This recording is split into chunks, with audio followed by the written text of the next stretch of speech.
Hello friends, welcome back to my channel. కర్ణ అంటే చేయడం. కర్ణ చేయడం.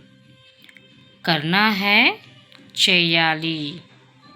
కర్నా హై చేయాలి.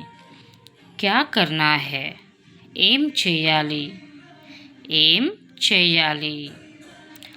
కామ్ కర్నా అంటే పని చేయడం.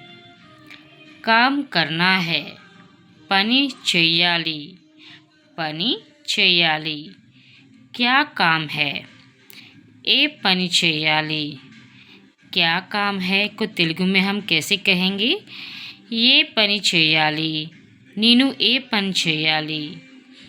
నెక్స్ట్, పడాయి కర్నా అంటే చదువుకోవడం. పడాయి కర్నా అంటే చదువుకోవడం. पढ़ाई करना है చదువుకోవాలి. अब इसका एक सेंटेंस बताती हूँ. मुझे पढ़ाई करना है నాకు చదువుకోవాలి. నాకు చదువుకోవాలి. क्या पढ़ाई करना है ఏం చదువుకోవాలి. क्या पढ़ाई करना है ఏం చదువుకోవాలి. నువ్వు ఏం చదువుకోవాలి.